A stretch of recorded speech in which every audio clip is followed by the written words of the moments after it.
Eu tinha 16 anos quando essa história aconteceu. Vivia em Chicago, mas tenho parentes que moram no Alabama. Eles cultivam e possuem uma enorme quantidade de terra em Huntston Valley, e meu tio é dono de uma grande cabana e um monte de trailers que ele aluga para caçadores e acampamentos. Meus primos de lá me convidaram para um acampamento. Como sou de Chicago, eles me provocavam bastante para ir caçar comida, matar um porco e comer galinhas caipiras. Fomos para o acampamento e logo percebi que algo estava estranho. O ar tinha um cheiro de eletricidade, como antes de uma tempestade. Me lembrou o cheiro de ozônio. Não pensamos muito nisso. Desfazemos as malas e descemos para um pequeno riacho para nadar por algumas horas. De repente, um cara mais velho e um adolescente saem dos arbustos. Ele tem uma espingarda na dobra do braço. Ele nos cumprimenta e nos pergunta o que estamos fazendo tão longe da floresta. Falamos a ele sobre meu tio, que ele conhece, e dizemos que estamos acampando. Ele nos diz que precisamos ter muito cuidado por aqui e para ficarmos sempre juntos, pois havia algum tipo de animal grande na floresta. Seu filho, Tanner, que tem minha mesma idade, pergunta se pode ficar com a gente. Dizemos que sim. Então tinha esse garoto, Tanner, 5 de meus primos e primas e depois mais 4 de seus amigos e amigas. No total, eram 5 meninas e 6 meninos. 11 adolescentes entre 15 e 17 anos juntos realmente não pensavam em caçar.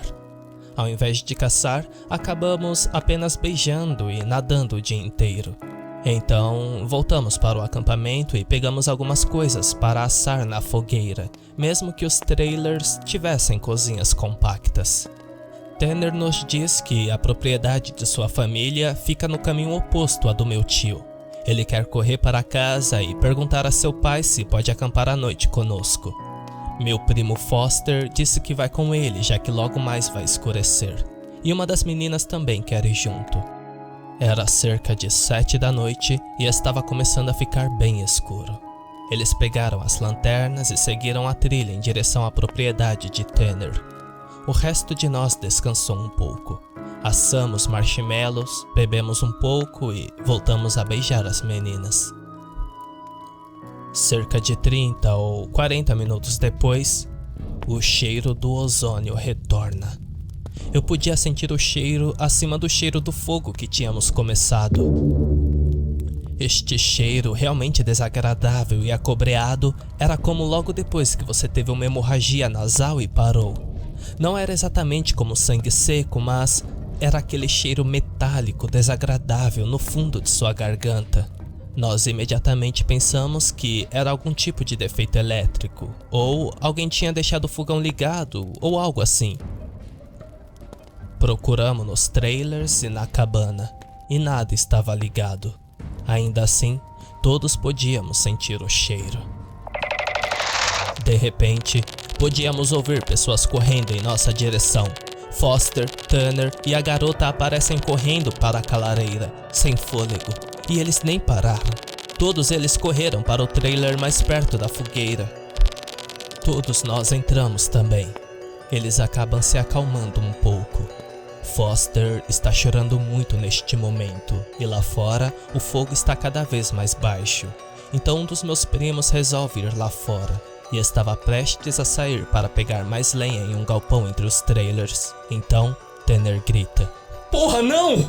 Tranca a porta da frente, ninguém pode sair!" Ele está chorando também, e seus olhos estão injetados e inchados e suas calças estão realmente sujas.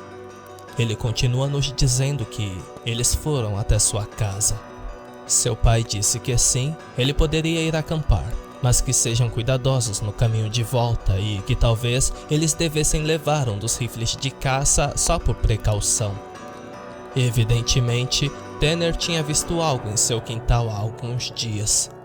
Um de seus porcos apareceu rasgado e metade devorado. Eles assumiram que deve ter sido algum dos felinos grandes ou coiotes, mesmo que eles geralmente não ataquem animais vivos.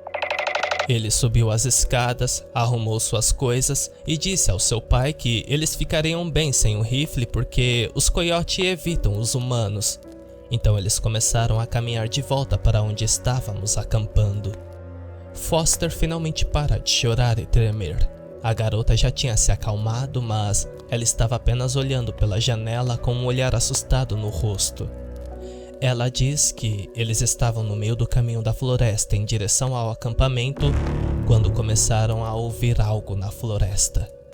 Estava quase escuro como o breu a essa altura, então eles não tinham certeza do que era. A garota diz que ouviu algo nos arbustos logo depois da trilha, e todos eles apontaram suas lanternas para o meio das árvores e parecia ser alguém parado dentro da floresta. Foster disse que eles gritaram com ele e disseram a esse idiota que ele tinha assustado eles. O cara estava de costas. Então eles ignoraram e continuaram andando.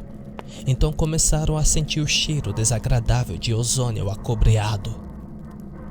Eles dizem que olharam para trás e tinha um cara de pé na floresta um pouco atrás, mas com certeza agora estava um pouco mais perto da trilha, ainda de costas, de cabeça baixa.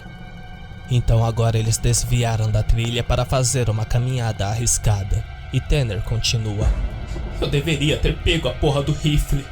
Enquanto eles estão contando a história, o cheiro é ainda super forte, mesmo dentro da cabine. Eles dizem que, depois que eles começaram a andar mais rápido, uma espécie de balbucio baixo começou a vir de ambos os lados da floresta. E quando eles começaram a se reservar de volta para o trailer, a garota disse que ela acendeu sua lanterna na floresta ao lado deles e viu algo sacudindo através da floresta.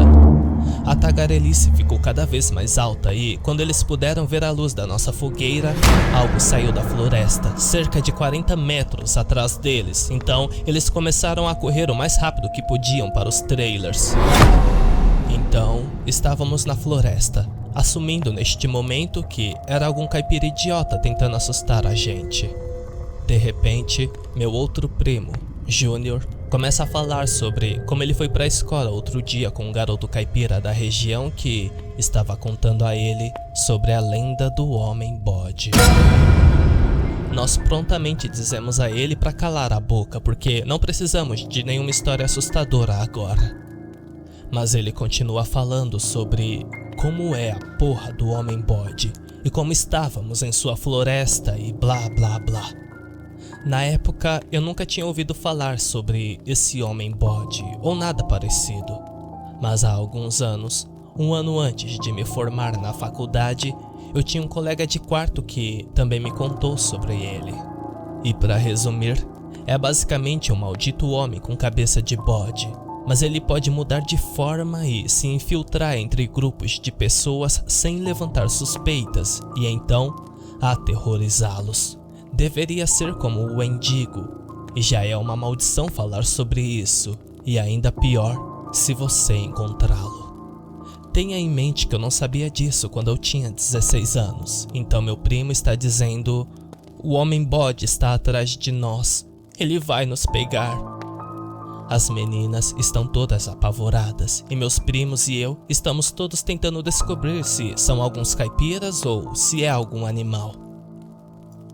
Então, de repente, o cheiro de ozônio simplesmente desaparece. Até hoje eu nunca experimentei nada parecido. Tipo, geralmente os cheiros desaparecem, diminuindo gradativamente. Mas literalmente, o cheiro estava lá num segundo e no segundo seguinte desapareceu.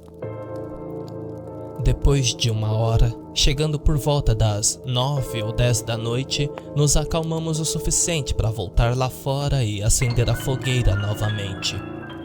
Achamos que eram apenas alguns idiotas tentando assustar a gente, então não voltamos para casa porque, se fizéssemos isso, o que quer que fosse iria nos perseguir pela floresta ou alguma merda pior. Nada mais estranho aconteceu naquela noite, então ficamos mais uma noite, e durante a maior parte da próxima noite nada aconteceu. Por volta da 1 da manhã, Estávamos do lado de fora nos embebedando e contando histórias de acampamento assustadoras. Quando alguém está terminando uma história, não me lembro sobre o que, o cheiro volta. É tão forte que uma das meninas literalmente começa a vomitar. Eu me levanto e posso realmente sentir como o ar está úmido. Eu digo que devemos entrar, que isso não está certo, nós deveríamos ter ido embora mais cedo. Todos voltamos para dentro. Meu primo continua falando sobre como é o homem-bode, e meu primo Foster tenta calar a boca dele. E o tempo todo estou apenas sentindo que algo está errado, mas não consigo descobrir o que diabos é. Acabamos sentados lá por algum tempo. O cheiro é tão forte quanto lá fora. Estamos aterrorizados e todos amontoados neste trailer. Acabamos preparando bretzes para todo mundo porque ninguém quer sair. É um daqueles pacotes com 4 bretzes. Eu abri um total de 3 pacotes. Eu os grelho no fogão e dou a cada um cachorro quente, e depois pego o meu. Algo no fundo da minha mente diz que algo está errado.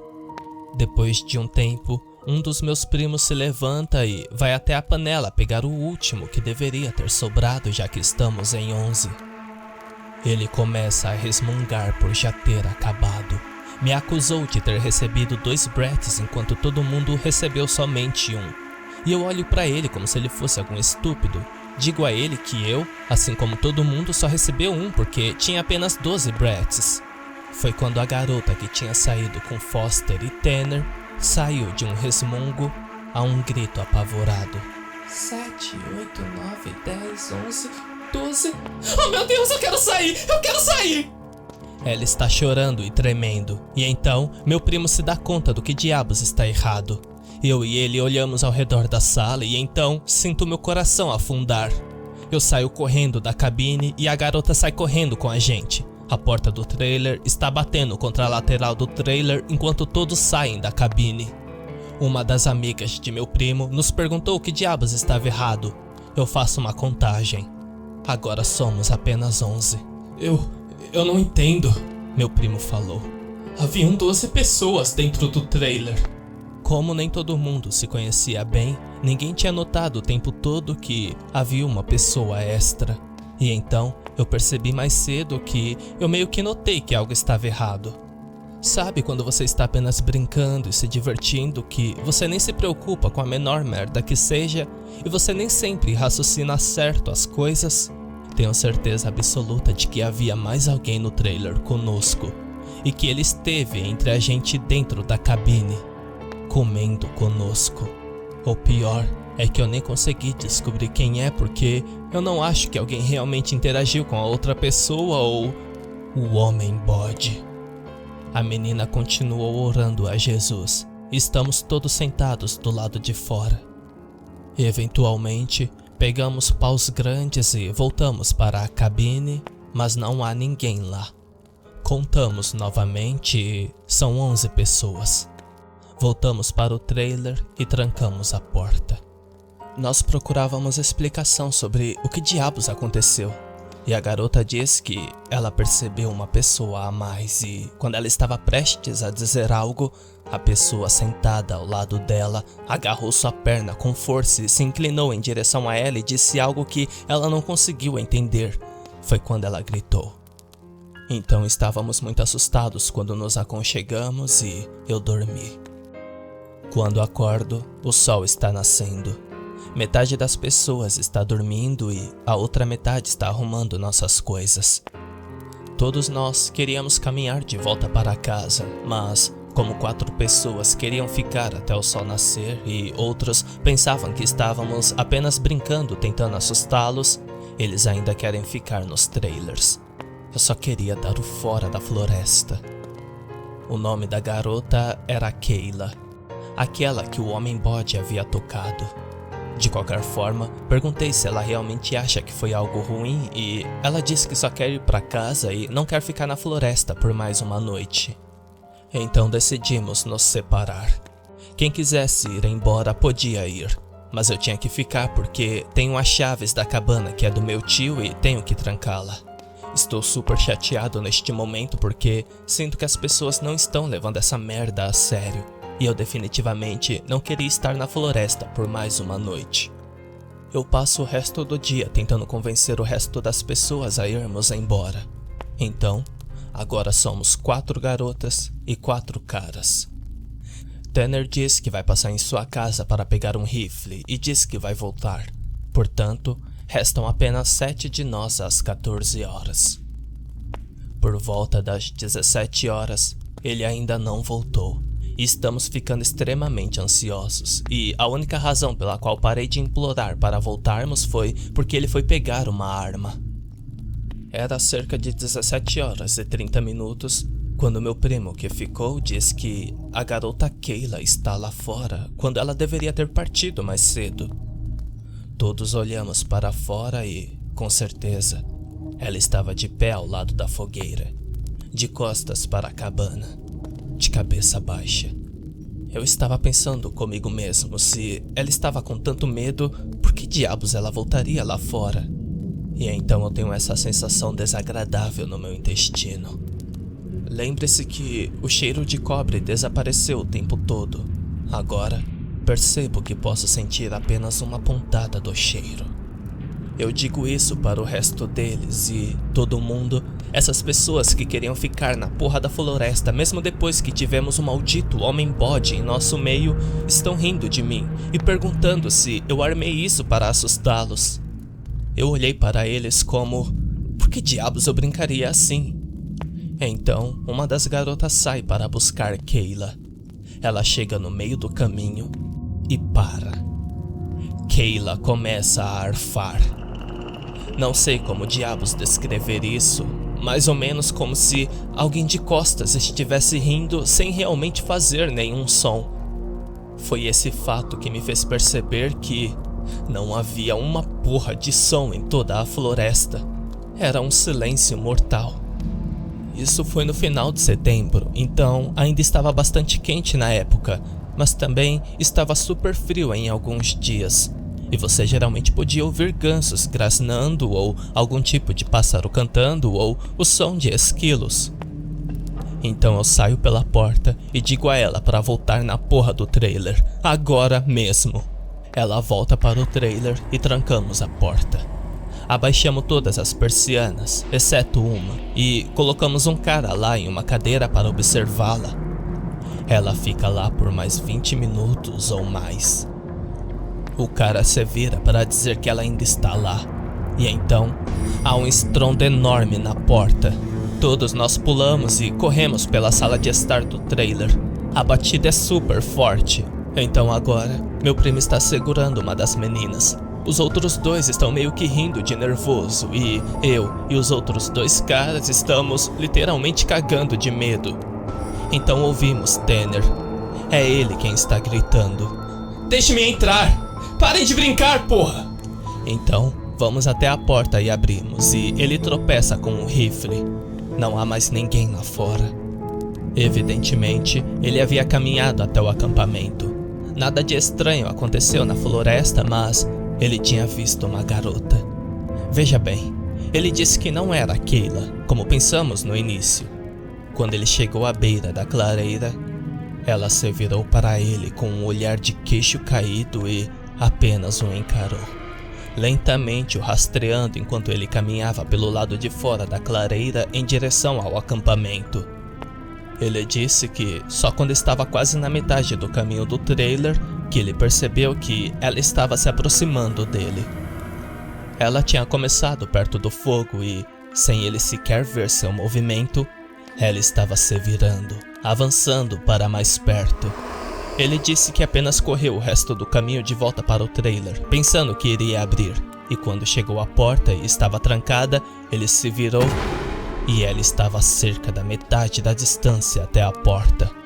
Ele olha ao redor da sala e então fica super pálido. Ele me puxa para o lado e sussurra em meu ouvido. Você sabe que há apenas 7 de nós aqui, certo?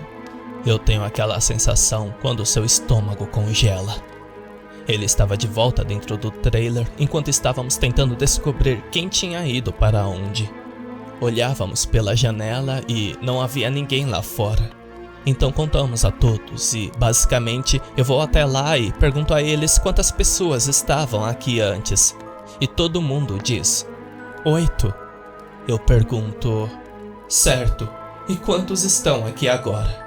Todos eles fazem a contagem e então percebe que agora há apenas 7 pessoas na cabine. Tanner trouxe algumas caixas de munição e seu rifle. Ele disse a seu pai que havia algum tipo de animal na floresta porque ele não achava que seu pai acreditaria nele se dissesse que era o homem-bode. Ele diz que seu primo deve se juntar a nós em algumas horas e que de manhã poderemos todos voltar para casa e seu primo nos levará para casa.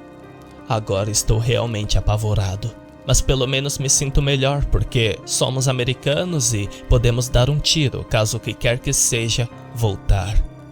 Mas então meu primo entra nessa grande discussão com uma das garotas porque ela acha que eu estou tentando ser engraçado e pregar peças nelas. E que ela está ficando muito assustada e que isso tudo não tem mais graça. Ele continua dizendo a ela que eu não sou esse tipo de pessoa. E ela diz: bem, então como saberemos que a garota não era apenas Tanner de peruca? Ou se o homem-bode simplesmente não matou Tanner na floresta e pegou sua arma? Então nós entramos em uma grande discussão sobre isso, onde eu e Tanner estávamos tipo: nós podemos estar seriamente em perigo, porque pode haver alguém se infiltrando em nosso maldito trailer sem que nós saibamos. E pior ainda, algo ruim está na floresta fudendo com a gente. Uma das garotas está chorando e dizendo que quer ir embora.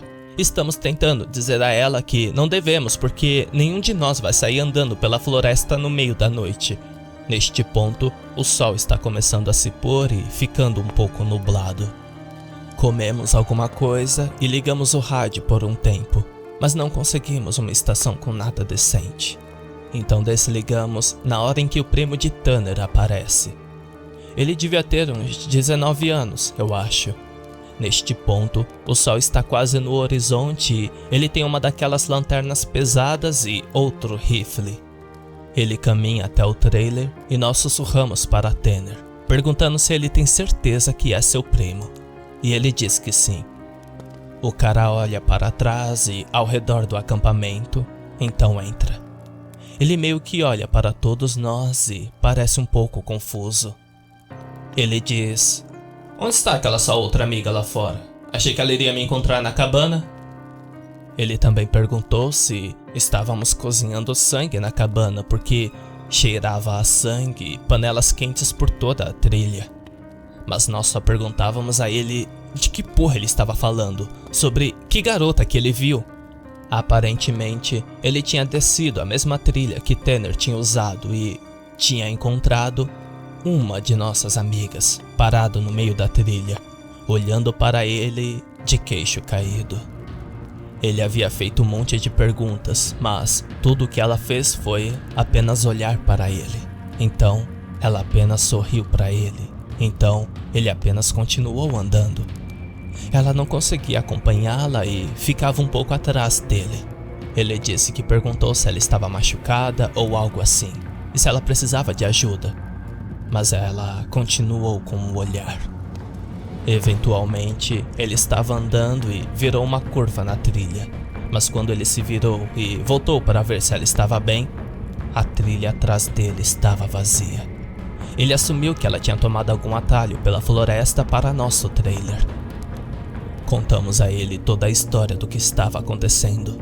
Eu meio que esperava que ele dissesse que estávamos cheios de merda, mas ele apenas ouviu e depois se sentou nos sofás da sala. O primo de Tanner volta a falar sobre a garota. Ele diz que quando ela continuou tentando ficar atrás dele, isso meio que o deixou esquisito, então ele tentou mantê-la na frente dele. Mas não importa o quão devagar ele andasse, ela estava sempre ficando um pouco para trás. Ele diz que então sentiu esse cheiro desagradável e ficou mais forte quando ele chegou ao acampamento. Eventualmente, ficou muito forte. Ela disse algo muito baixo que ele não entendeu.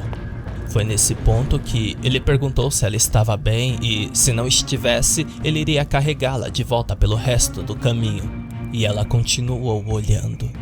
Ele disse que estendeu a mão para ela, como se fosse agarrá-la no ombro, mas ele deve ter calculado mal a distância, porque ela se esquivou para o lado de onde ele colocou a mão, fugindo dele enquanto ele alcançava ela. Então, neste momento, sabíamos que esta merda era real.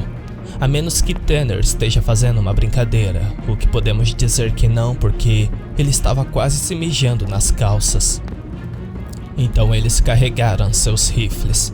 Comemos um pouco mais e ficamos sentados até por volta das 11.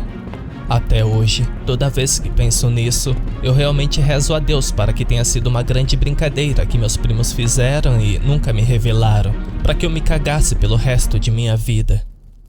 Por volta das 11, o fedor de cobre se transforma em um cheiro desagradável de sangue, como sangue cozinhando e cabelo chamuscado.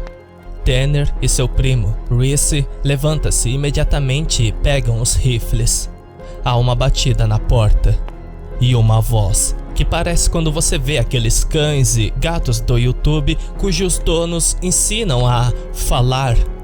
Ele diz nessa voz hesitante e estranhamente tonificada: Deixe-me entrar. Parem de brincar. Isso fez minhas malditas bolas rastejarem contra meu corpo, e uma das garotas começou a invocar o nome de Jesus. Era óbvio que não era a porra de uma pessoa falando. Não tinha a cadência certa, e isso é uma merda que eu nunca tinha percebido até aquele momento, mas todas as pessoas têm uma certa cadência quando eles falam, não importa o idioma. Todas as pessoas têm um certo tipo de ritmo para falar. Essa merda não tinha nenhum tipo de cadência ou ritmo. Um daqueles gatos do YouTube. Era isso que soava do lado de fora da porta. Então agora estou totalmente no modo terror. Continuamos gritando para o lado de fora: Quem é? Para de brincar, cara! E ele continua dizendo: Deixe-me entrar. Deixe-me entrar.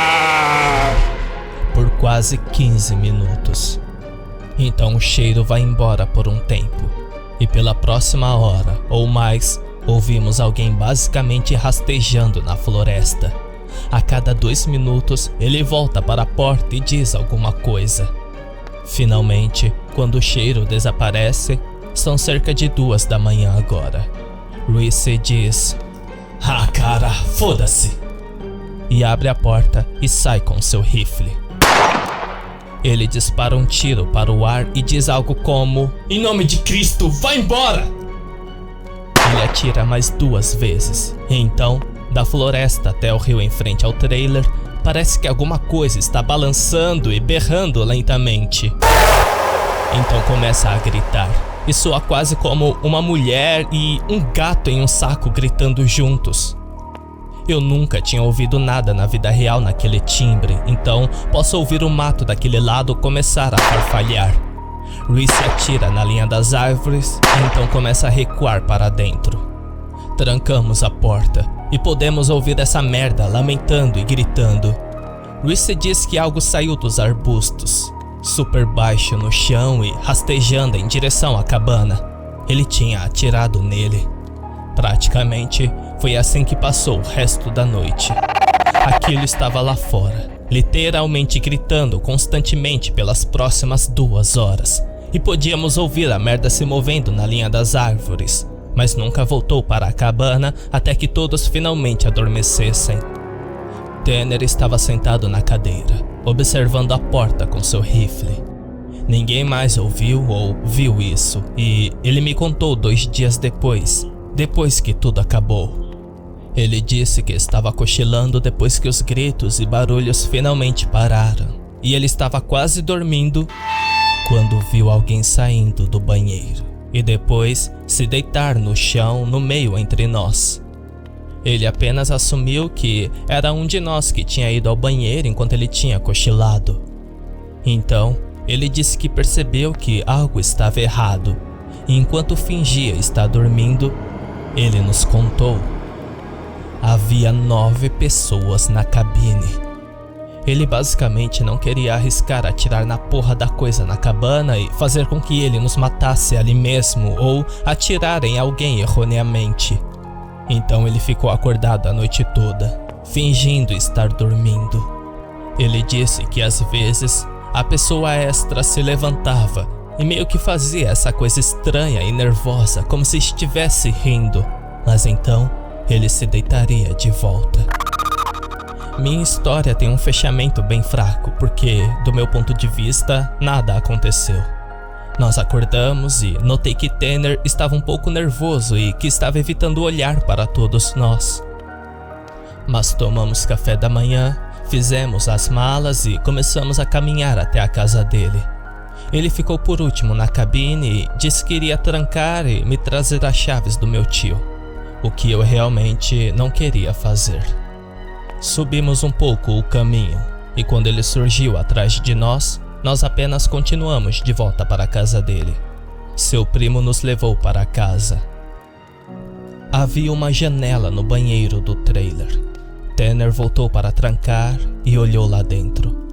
Éramos estúpidos demais para trancar a janela sem tela. A janela do banheiro sempre esteve aberta. Eu suponho que era assim que ele estava fazendo isso o tempo todo, esperando que adormecêssemos ou nos distraímos e então se infiltrava no meio de nós. O homem bode ainda caminhou conosco todo o maldito caminho de volta para casa. Então Tanner ainda disse que quando estava atrás do grupo, depois de trancar o trailer, ele percebeu que nosso grupo ainda tinha uma pessoa a mais. E quando ele percebeu a contagem, alguém do grupo se virou para ele e olhou bem nos seus olhos, antes de correr de volta para a floresta.